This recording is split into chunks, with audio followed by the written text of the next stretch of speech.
سر 27ویں آئینی ترمیم لائی جا رہی ہے، آپ کے نزدیک حکومت کیوں لا رہی ہے کہ 26ویں آئینی ترمیم میں ایسی کوئی چیز رہ گئی تھی جو 27ویں آئینی ترمیم لا رہی ہے، یا بلاول بھٹو زرداری صاحب نے جو چیزیں ڈسکلوز کی ہیں اس کے علاوہ بھی آپ کے علم میں ہے کوئی ایسی چیزیں اور آ رہی ہیں؟ دیکھیں، ہمیں تو اس وقت جو اوتھینٹک اگر ہم کہہ سکتے ہیں وہ تو بلاول صاحب کی ٹویٹ میں ہے، کیونکہ پارٹی کے لیڈر ہیں اور ان سے مدد بھی مانگی گئی ہے، تو وہ چیزیں بھی میرے خیال میں یہ NFC کو چھیڑنا، جو صوبوں کے سارے آپس میں معاملات تھے طے ہو گئے تھے، تو ان کو چھیڑنا نقصان ہوگا، اس کا کوئی فائدہ ملک کو نہیں ہوگا۔ دوسرے نمبر پہ اگر یہ چاہتے ہیں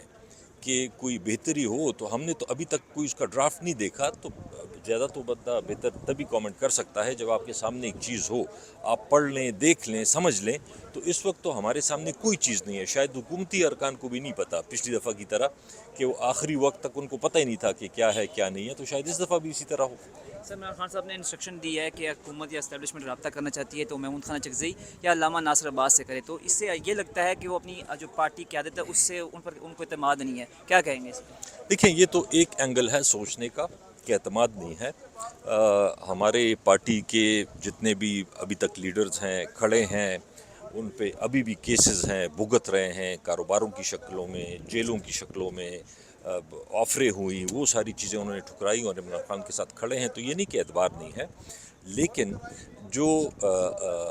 ان کا مولانا صاحب کا، علامہ صاحب کا اور ان کی جو اچکزئی صاحب کا، وہ ایک یہ ہے کہ وہ ایک پولیٹیکل الائنس ہے اپوزیشن کا، تو وہ ڈائریکٹ اگر جس سے بھی بات کرتے ہیں تو وہ اس الائنس کے تھرو کرنا چاہتے ہیں، صرف PTI کی بیس پہ نہیں کرنا چاہتے، اور ظاہری بات ہے کہ وہ اگر کوئی باتیں ہوں گی تو PTI سے ڈسکس ہو کے ہی فیصلہ کریں گے، کوئی مطلب اس کے بغیر تو کوئی فیصلہ نہیں کر سکتے PTI کے بغیر۔ کل خان صاحب کے اکاؤنٹ سے بڑا سخت بیان آیا، آپ اس کو آن کرتے ہیں سر؟ دیکھیں، آپ ہر ایک یہ کہتا ہے کہ جی سخت بیان آیا ہے اور اس کا مطلب ہے کہ مفاہمت نہیں ہوگی، مزاحمت ہوگی۔ آپ مجھے بتائیں کہ ایک آدمی الیکشن جیت کے بھی وہ جیل میں بیٹھا ہوا ہے 2.5 سال سے، اس کی بیوی جیل میں، اس کی پارٹی کو تتر بتر کرنے کی کوشش کی گئی، ابھی سارے مسئلے مسائل اسی طرح ہیں، تو اگر اپوزیشن کو آپ اتنا کارنر کر دیں گے، ان کو جلسے نہیں کرنے دے رہے، ان کے آپ روزانہ کبھی 1 کبھی 2 لیڈران کو 50-50 سال قید سنا دیتے ہیں، اور باقی